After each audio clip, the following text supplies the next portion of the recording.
Thanks a lot. Okay, pleasure.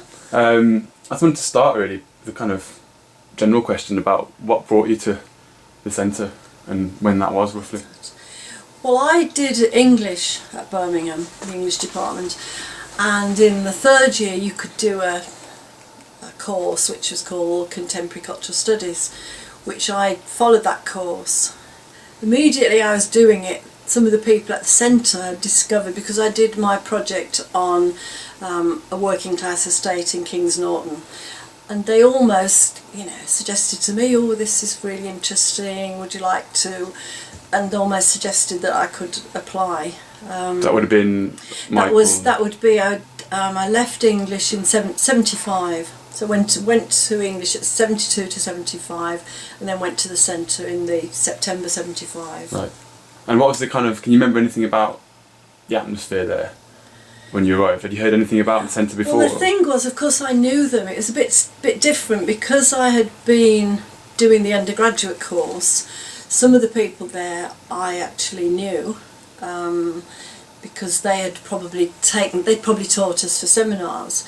Another connection I had was that I was doing research on this estate in Kings Norton for my undergraduate dissertation, and Andrew Tolson needed to meet some working class men, so I was asked if I could take him to introduce him to some working class men who were the husbands, and there were husbands then mainly, of the women I was interviewing. Although I was doing couples anyway, my undergraduate work was about it was challenging the embourgeoisement thesis and saying that in fact people were still working class even though they were living in new council houses and all that. So I was interviewing couples and talking about leisure and everything, but he needed to meet working class men to do his own study.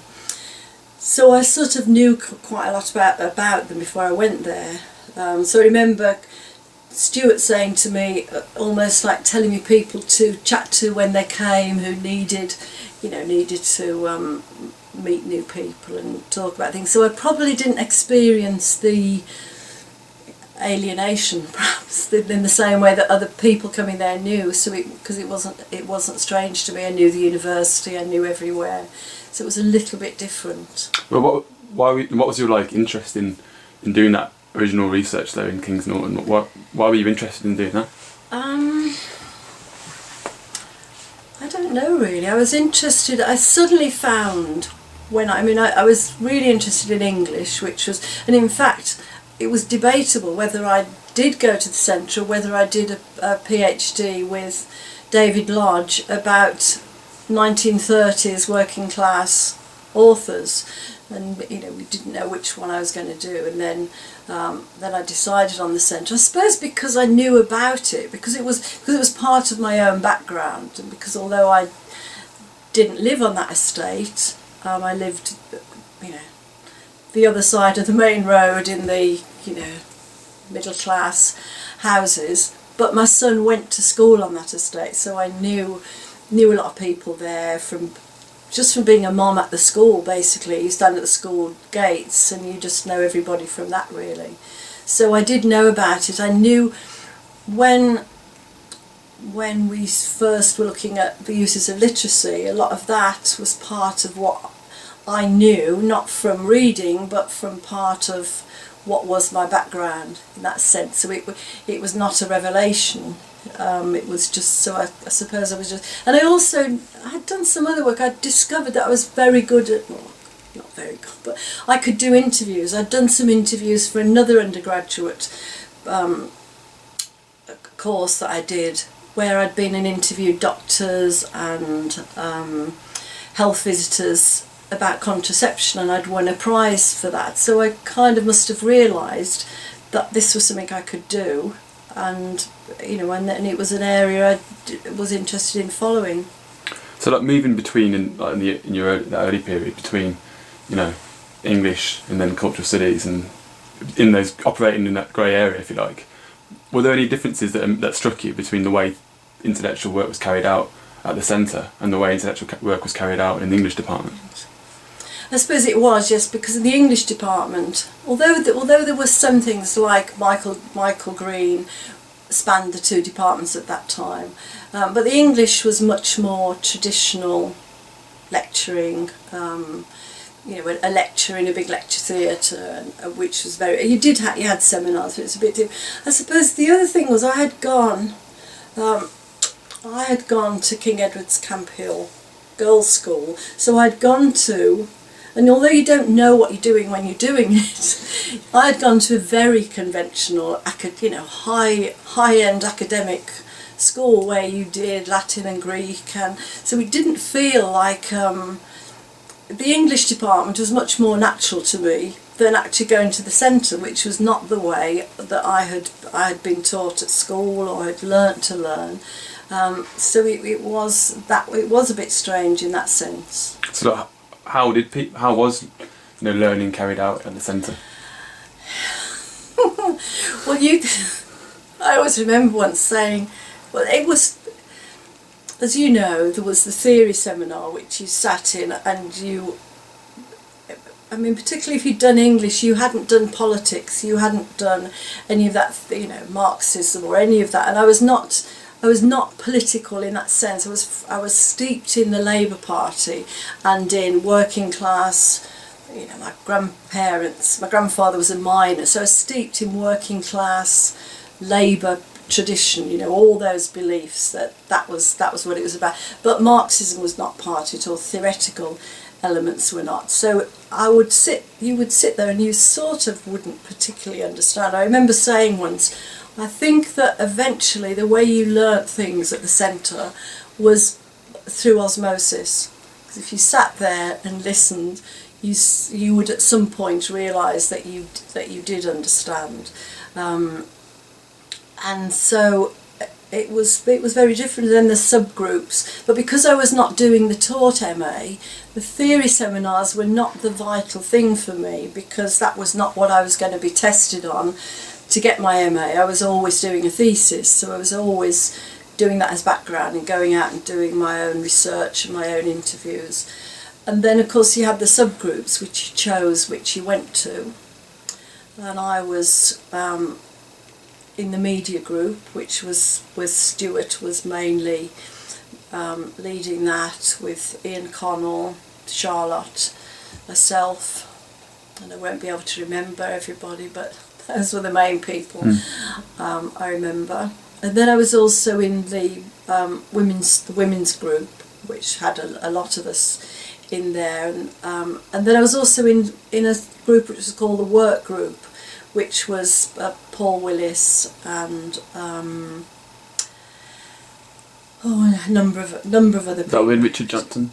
Richard, no, I was never in a group with Richard, because Richard came a little bit later as well, but Richard was history, and I was never in a group of Richard's, and not even particularly in a group with Michael. It was the main group was Stuart, or else we didn't have a member of staff in the women's group. And the work group was Paul Willis, who was a research fellow at the time, so he was the kind of, the leading academic person in that group. How did the subgroups relate to each other, and also to the general theory seminar? General theory. I don't know how they related to the general theory, because the general theory seminar, again, in retrospect, I would imagine that they had to, if that was what it was like now, I know it is like now in academia, you have to say exactly what you're going to do. So I'm assuming that the teaching staff had to say, this is where we will be doing the academic teaching. But I'm only surmising that, but I would think, so that was quite structured, it was proper lectures, and I think I've given you some of my own notes from those lectures, and that's so. And the subgroups, I don't know how they did relate to the theory group. They were all you were in groups pursuing areas of interest to yourself, and then we did have external academics and researchers who came to certain groups. Particularly the group, like the heavy group, was a group called the State Group, which was Stuart and John Clark, and people would come from that, and again I won't be able to remember the names, but Stan Cohen, and other people who were already published and were kind of what we in the women's, used to joke like this, the heavy, and the joke was their group finished. They finished as we started, and so there was and a couple of people from the, like Ian, who was in the media group. There'd be a little bit of friction, like when is the state group going to finish, because we are scheduled to be starting now, and all that sort of thing. But there wasn't a lot of overlapping, as I think of it, even though I was in 2 or 3 groups. It was, and then people, of course, different groups worked on different books that were published eventually. Can you remember anything about like the motivation for establishing the Women's Studies group? Well, that was the time when I suppose the intake that was my year had quite a lot of women come in at that point. There was myself, Charlotte, Janice Winship was already there, Eve Brooke, a woman called Pam Taylor, who was a historian, who wrote some very interesting work about women in service, but she was more worked with Richard, Lucy Bland, Hazel Downing eventually. So it was of that moment, because there were certain academic books that had been published that were there to be looked at. Sheila Rowbottom, and there were 4 or 5 whose names have gone out of my head at the moment, but 4 or 5 big women's books that were to be looked at, and it was the moment of establishing a women's group, and then that turned into that first book, Women Take Issue. Was there a sense that the centre weren't really dealing with feminism, taking it seriously? I don't think they were. Because it was, I don't know how much it was happening. It was obviously happening in some places for these books to have been published, but the people who went into the Women's Studies group were from different areas of interest anyway. It wasn't like people in the state group or people in the history group who were interested in it, because we were all doing different things. Some people were doing English, some people were, like myself, doing ethnographic research, some people were straight media. So it was much more the kind of beginning of something that was a new academic discipline in that sense, being informed within the centre. But so it was quite, I don't know that it was controversial, but it was about people, how much people were taking them seriously, and what were the heavy groups and what were the not heavy groups. And there was another group we had, which I can't think, maybe it was the theory group, but it was much more a group where discussion, a big general seminar. Was it? Yes, there was a seminar. Was that after? That was after the taught. I seem to remember it was after the taught MA theory group on a Monday morning. It was after that there would be a meeting, which was where a lot of discussion and might have had bits of conflict going on there. And what was the reaction of? Can you remember anything about the reaction of the wider centre when the women's group was established? I can't remember really. You see, the difference for me, because I was already married and I had a small child, I had another completely separate life. So I could not be at things late. I could not go to the endless, where groups would spin over into endless discussion. I had to go back to pick my son up from school, at that time. So whether things went on then, and I didn't live in King's Heath or Moseley where everybody lived in the same sort of area. So although I did go to social things, so I went to things at parties and all that sort of thing, that kind of extension of the working day when things might have gone on, I didn't really go to. So I don't, but there obviously were conflicts going on, but I suppose I didn't have couldn't get involved really in those sort of things, because I'd got, and there was some other people had got children. I mean, Kieran Connell had his young sons who were about the same age as my son. I don't think there was many more. Stuart and Kath had their children, but again it was a bit different. So I don't really remember a lot. The conflict came at a more huge intellectual level in terms of the big debate between Marxism and feminism, whether feminism should have equal theoretical weight with Marxism, which Stuart always maintained that he could not accept.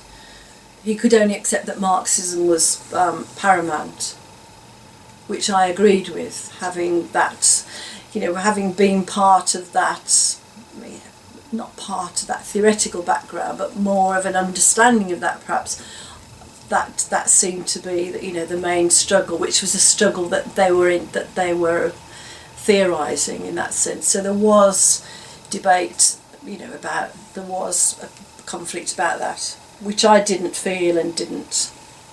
I mean, Stuart's world to me was like miles away from the people I was studying and writing about, which at first for my MA was about these young women in working class backgrounds and their relationship to work and leisure, which was much more a parallel study set out to be of Paul Willis's Learning to Labour. So he was how working class boys get working class jobs.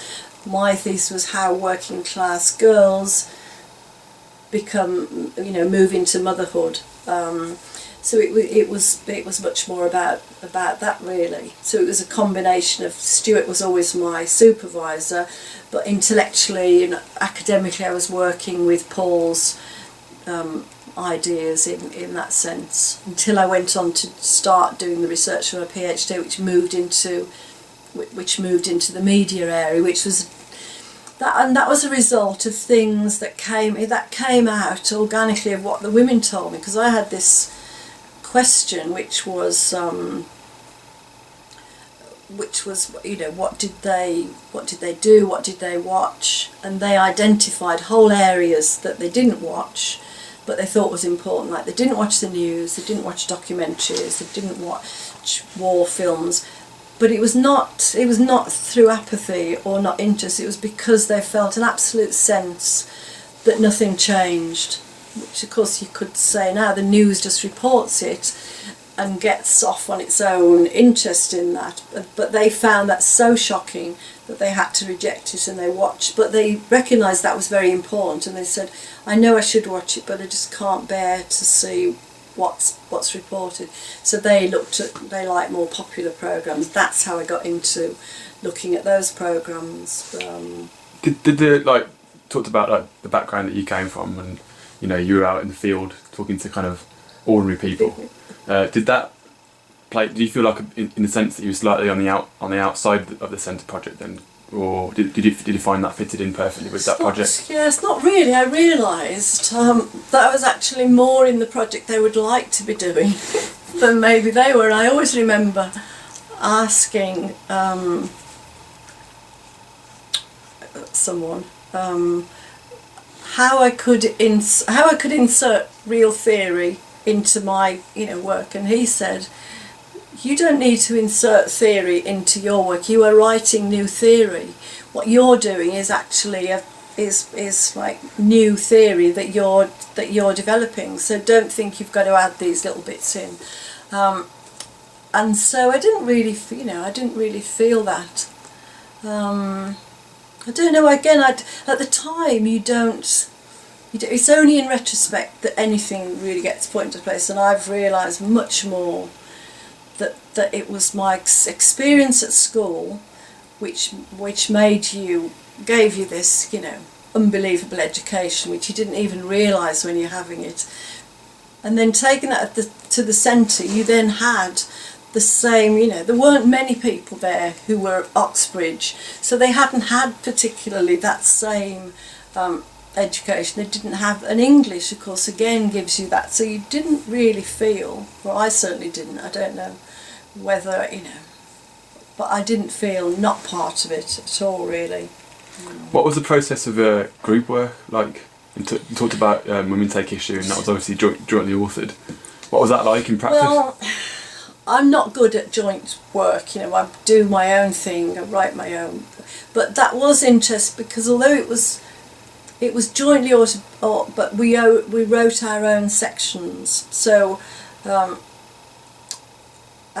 can't remember what my chapter in Women Take Issue is. It's one of the ones of the women. But we did do a piece which I think was about the Equal Pay Act, which was collective, but it was still, as far as I was concerned, I still wrote my section, took it to the meetings where you had, we would meet at one of the group's houses and talk about different little bits. But for the most part, people were still doing their own sections, and then some of it would be done.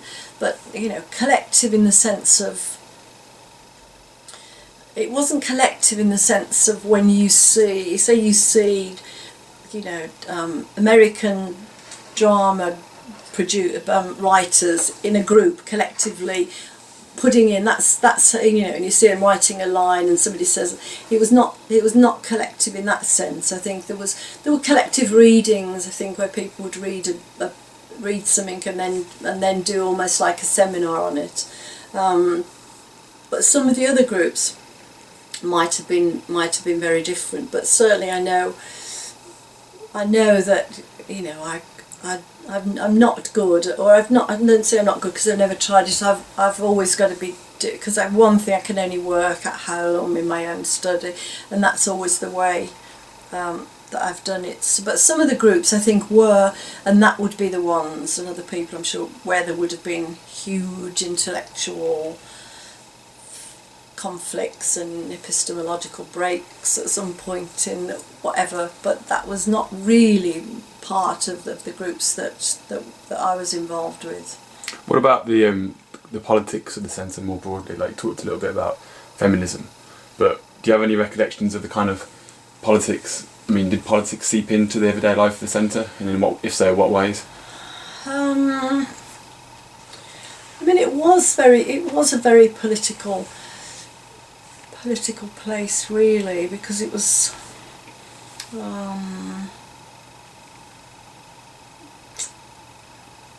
I don't know.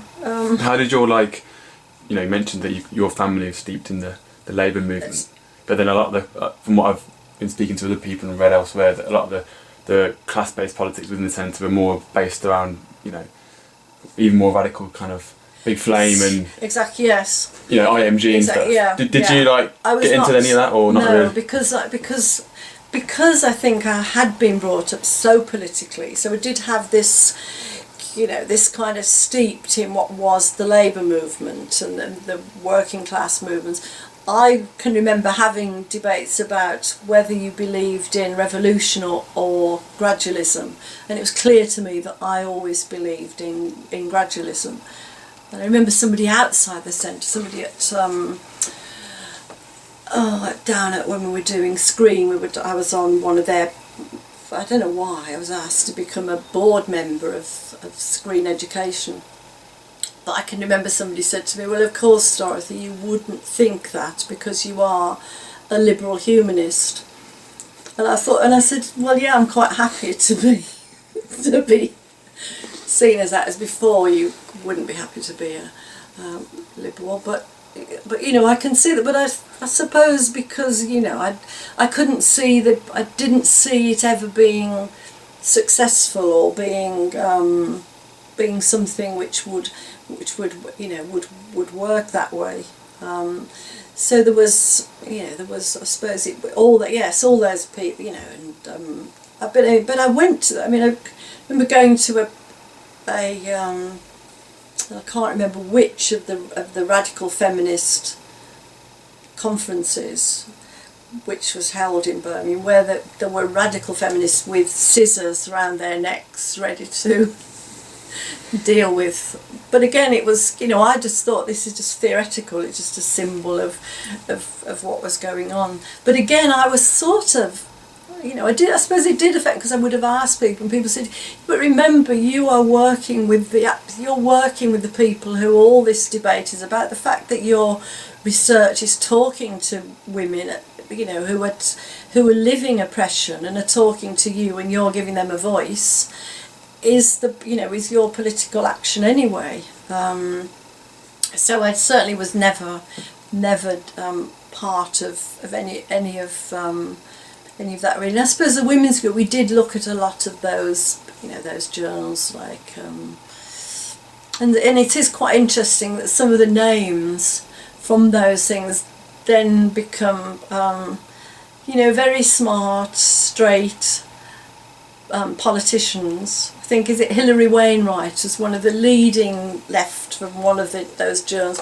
and then she's been I've seen her, and she's been a very, very straight, I think Labour Party probably politician, and so people did move into those areas. So I suppose that was the good thing about the centre. It was not, I would say it was not oppressive in that sense, that you had got what you realise was actually a very diverse group of people.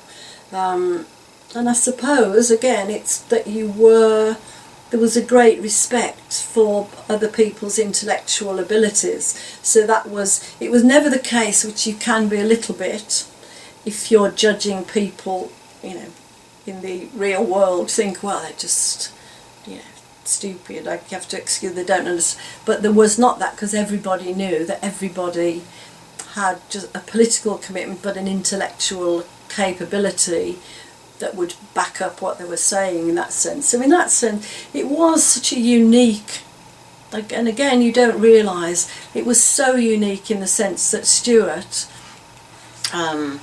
you know, was the leader, but he took no glory. He did not, you know, you published, that was the whole point. We had published books long before anybody at our status would have published. So the books like Women Take Culture, Media, Language, which I was an editor of, and that, you know, it's amazing when you think that was done, and we all had chapters in it, and became became such a famous book. And that was because Stuart obviously completely believed in what was the project, and actually lived it, and let everyone do what he knew they were capable of. And I think that is probably the essence of what happened at the centre, that again, you don't realise how much that doesn't happen anywhere, and that was what was unique about him and his attitude to what was being done there. But I mean, having said all that, because obviously the centre did have the emphasis on breaking down conventional barriers between staff, lecturers and students. So, did you feel that you had a ownership over the cultural studies project as a student? Yes, because you actually didn't feel that you were, in that sense, you didn't feel particularly that you were a student in that way. I mean, you obviously were, but that was something that certainly they managed, or certainly, you can only speak for yourself. Other people may have experienced it differently, because they might have wanted things differently. I probably was not that concerned about the overall project, although I was. I didn't feel that that there was anything that I could not do. And then when I went on to move, when I did the Crossroads book and then moved on to do the Channel 4 project, I was asked to do that because of having come from the centre, and because of that collective experience there, which I think you don't get in many places. But again, you don't know, because you've only experienced that, really. What was the influence of the staff members, and how important were they? I don't know how much. Um, I mean, what you mentioned, Stuart was the leader. Is that how people saw it? Like being... Well, no, I don't. It was. I don't. I mean, that's, you know, if you take it in conventional management terms, he had to be, because he would have been paid as the director. Yeah. I think he was called then. Well, they didn't. Some people didn't like it, you know, as you know, and again, a lot of the. But I don't.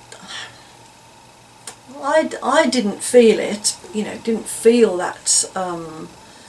Tension really, but some people may have felt it. But then you can only say what you felt yourself. I think in the obviously at the end when Stuart left, it was, you know, there was a lot of tension, particularly. But I don't know, you know, I only know particularly like that some of the women did not like the way things were going. However, what about all them? There were a lot more men there. You know, where were they in the argument? You know, I don't know really. But I think Stuart going was also a mixture of that big pull of the OU, where he could be talking to hundreds of students, thousands of students, as opposed to quite a small number, I suppose, at the centre.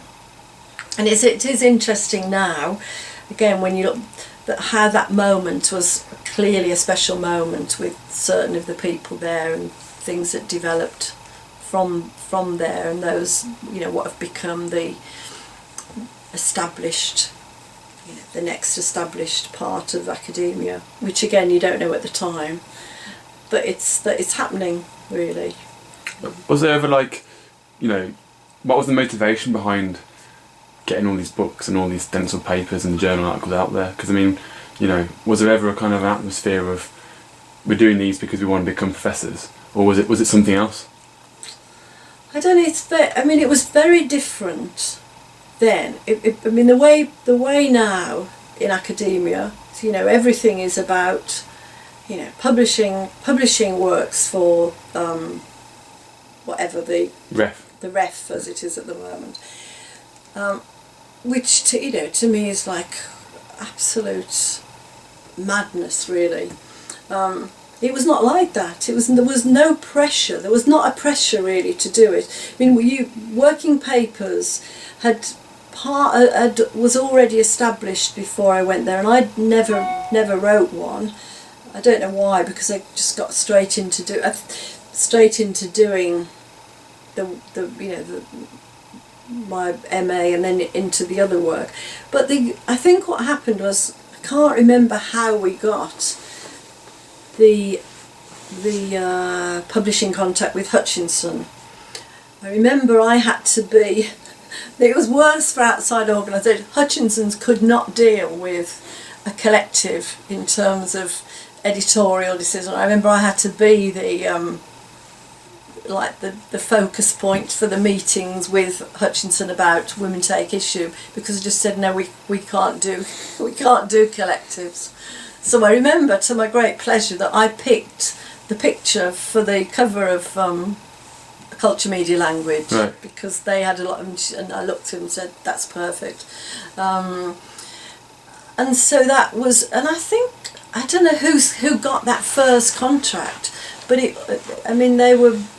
suddenly there were 5 or 6 books to be written, and each group just worked on it. But somebody must have made that initial, unless Hutchinson approached us, you know, I don't know, because they did. I remember once being at a conference, and one of the editors from Hutchinson, took me and somebody else out to lunch and said, you know, don't worry, Culture Media Language has made Hutchinson, because it became it was like a academic bestseller around the world really. It was a real breakthrough, and they did, I think, you know, about 5 of them, wasn't there? The Empire not The Empire Strikes Back. Yes, The Empire Strikes Back. Even Resistance to Rituals. Resistance to like Rituals, yeah. Yes, there were, and so in each group worked on that. So that was, but that was not a huge pressure thing, except, you know, to finish on time but like with all academic publishing as it was, I don't think it is now because of the RAF, but you know, there was not the great tension to finish things. They just expected they would come and go. So that was, and so it was easy. And you realise in retrospect that was the fact that you became a published author so early. As you know, the hardest thing is to get your first book, but because you had got that, and so the publishers knew you could write, it was obviously nothing like as hard, if you could write, to do the next to get a contract anyway. But I mean, there's obviously this great big emphasis placed on the sort of Gramscian notion of like an organic intellectual. Did you see, is that how you saw yourself? No, I don't know. I still don't really know particularly what that would mean. If you said to me, "Are you now an organic intellectual?" Well, I don't. You tell me. That's for you to say, I would say. But was that something that, like, did you think it was important to have, a relationship out with the outside world? Like, obviously, your research was based with, involved working with ordinary people, whether it was on, housewives in Kings Norton or people watching Crossroads TVs a bit later on. For you, is that an important part? Was that an important part of the process for you? Because I think I don't see. I have little, scant real regard for theory in its own, unless it can then be applied.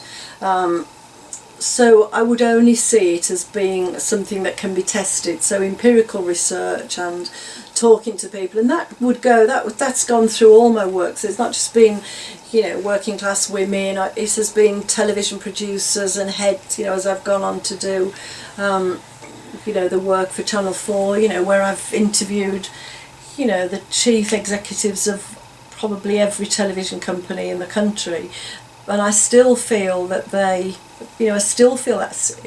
is important, because unless you can ask people and you know what they think, you're just basically making it up.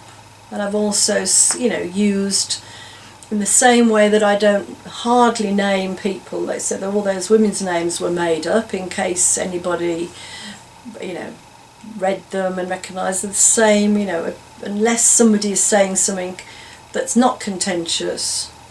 If they're saying something that is contentious, even if they are the chief executive of somewhere, I will not name them, because I feel that it's like a bond between that you've got. You may ask somebody to interview them to start with, and they think this is a profession. But if you're good at it, if you're good at interviewing, people relax and tell you things that they might think, I wish I'd never told them that. So they've got to have the confidence that you're not going to then write something, which is why I know I could never have been a journalist. And that is the difference between, I can write features, but I could never ask somebody something and then expose it, because, I think, well, that's not. So I have always thought that's what work has to be, and still do, even like the very latest work I'm doing, where I still feel, unless I'm talking to people and asking them what they think, so I suppose, if you took a theoretical position, Stuart's encoding, decoding, and going to a negotiated reading, I think you can apply that to, because a negotiated reading is also people's understanding of their own situation, which you can't know unless they tell you, and then hopefully that's when you use the theory to interpret what they've told you. Just to finish up then, I was going to ask, what do you think were the particular structures of the period, or the conjuncture, if you like, that made the centre and the way it operated possible whilst you were there?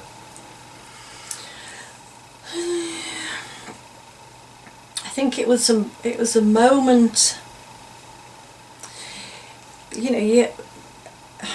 It was a moment that was of a certain time. The 60s had happened, so you have to look at it historically and how things had changed in the 60s, and how these, theories had developed, but life had changed, and suddenly there was a different culture to study. Because if you look at if you look at the 50s, there's no hardly difference between young people and their parents, or even their people older. that youth culture had begun to happen in the 60s, so they'd got one thing going. Feminism had started, women had become freer, but you know, because of the pill again in the 60s. Clothes had, you know, simple things like, you know, clothes had changed, looking at, then you'd gone through other periods like, you know, the hippie period, all that. So the 70s had suddenly got all this culture that it could study as well. The centre was so special because I can remember it as like music, and like the parties were about dancing and music, and you know, you know, like you could. It was a difference between, you know, you listen to the Bee Gees and you listen to Elton John and all those people who, and you know, if you were brave enough, like I was to say, that you thought ABBA were good, that was okay. No, of course, ABBA would be one of the groups, bands that, you know, it's okay to have thought were good anyway. So it was in a way, I think, although there was a lot of intellectual and probably personal angst went on. There was, you know, but there was also a lot of dancing, a lot of music, a lot of parties where, you know, music was very important, and the centre was at the. And again, it was only when you went outside to the conferences and you saw the power of Stuart making it. And I've learnt from Stuart, going to conferences with him and watching him let people, you know, change, make the debates, make the arguments, and then he would come in with something that was just so brilliant, that pulled it all together but demolished it as well. And I have learnt to do that a little bit, and to think, don't talk too soon, and it's something I have to remind myself not to intervene too soon, wait 2 moments. So he had that, and I think I always feel that Stuart had a charisma which met in the best sense of the word, because some people thought he was wonderful, some people found him very, I don't know what, difficult, but I think either way people either responded because they wanted to work to his strengths and his ability, or they wanted to work to prove him wrong. Either way, the dynamic was there, and I feel that he was. But equally then, when Richard came along, Richard was a very stable, different sense of strength, as was Michael, for other people who maybe, you know, didn't feel that. Well, I think everybody felt it. You had to feel it because he was, and you know, the centre was a power within the university. Again, I always remember I was admitted to the English department by an old English professor, in the sense of, you know, Beowulf, Old English, called, his name's gone out of my head, Geoffrey Shepherd, and he admitted me to the English department, and I said to him once, why, when Stuart was having difficulties with the university hierarchy, and I said, why don't they realise what a brilliant person they've got? And he said, you know, you're so naive, that university structures don't happen like that. Of course they realise how good he is, but he could disrupt that, the centre could disrupt everything, and it's brilliant, but they haven't got quite the confidence to let it carry on as well as it did. So I do think it was of that moment, and you know, in retrospect, that special moment in the, you know, I suppose the beginning of the 70s is like the golden moment, really. I'm assuming that, of course, a lot of work's been done since, and but those are the points when, and I suppose if you're at the beginning, of course you're going to make the breakthroughs, because that's the nature of beginning something. But it was, you know, I only remember it as completely happy time, really, and also, again, in retrospect, when you go back out into the real world, which I went into doing research, you know, for my Channel 4 research and other work I've done, the centre had a standing, and so you were respected from having come from there, from, you know, London, you know, people who weren't academics but were part of the intellectual scene in that sense. It was respected from everywhere, which again you don't know when you're there, and a lot of this you only kind of know afterwards because you're just getting on and doing it. Were there similarities between the atmosphere at the centre and then at Channel 4? There is, but I have never been anywhere so much like a centre seminar than the Channel 4 programme review meeting. Because the first time I went in and sat there, you know, and I'm introduced to the people, you know, but it was just exactly like that. Intellectual debate, different positions going on, you know, people.